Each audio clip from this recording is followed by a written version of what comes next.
Chapter 2, Section 5 is on literal equations and formulas. Please take a minute to copy the following chart. Note that a formula is an equation that states a relationship among quantities, and these are some that you should know. The temperature formula may be given to you on a test, but the rest are formulas that you should know by heart.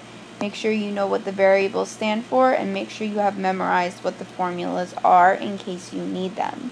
So these are our formulas for the section. Literal equations are equations that involve two or more variables. So formulas are in order to find a specific area, perimeter, circumference, things that we use all the time. It states a relationship among quantities. Literal equations could be something as simple as 2xy plus z equals 2x. So basically more than one variable, and it has an equal sign. In the following example, it says solve for x. Now we know with 1 and 2 step equations, if we had 3x plus 4 equals 7, our first step would be to subtract the 4 from both sides. The same thing goes here. We want to get x by itself, so this is what we're looking to isolate. So we need to undo everything that's attached to it. So we're going to subtract the 2 from both sides. Now 3y and negative 2 are not like terms, so we're just going to rewrite the right-hand side as 3y minus 2. That's left with 3xy. Now again, we want to get the x by itself. Right now, you're multiplying by 3 and you're multiplying by y. So you want to divide by 3y on both sides. This way it'll cancel out here. Just like on this side, you would be dividing by 3 on both sides. Now we're dividing by 3y on both sides. This leaves us with x, which is what we want to solve for. And we're left with 3y divided by 3y and negative 2 divided by 3y, which we can simplify. 3 divided by 3 is 1, y divided by y is 1, so we can rewrite that as 1 and minus 2 over 3y. This is what x would be equal to.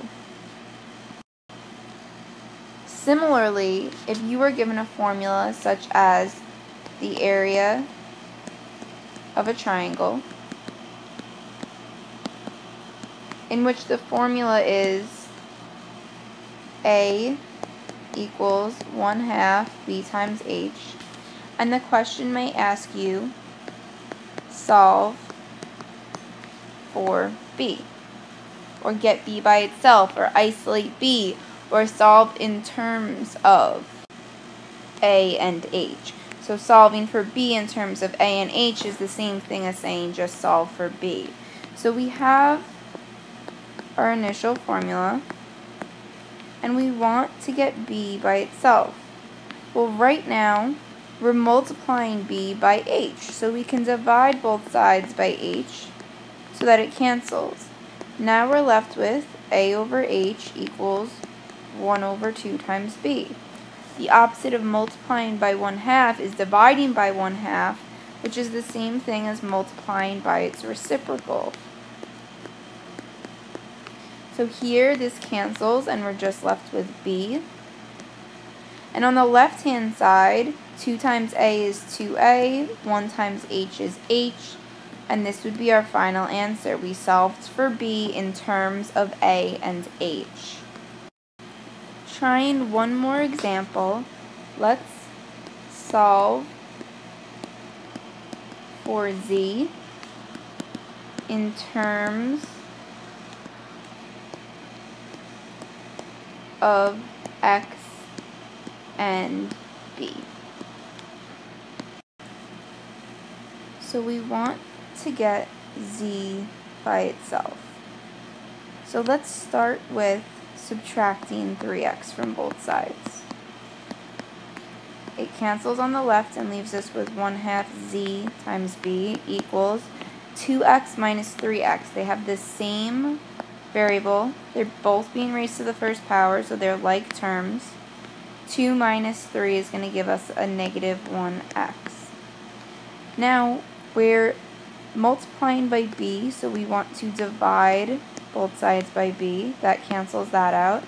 That leaves us with 1/2 z equals negative 1x over b. And finally, we're multiplying by 1/2, so we need to divide by 1/2 or multiply by 2 over 1 on both sides. Cancels here and leaves us with z equals 2 times negative 1x gives us negative 2x, and b times 1 gives us b. So this would be solving for z in terms of x and b. We were given a literal equation, and we solved in terms of x and b for the variable that we wanted to get by itself.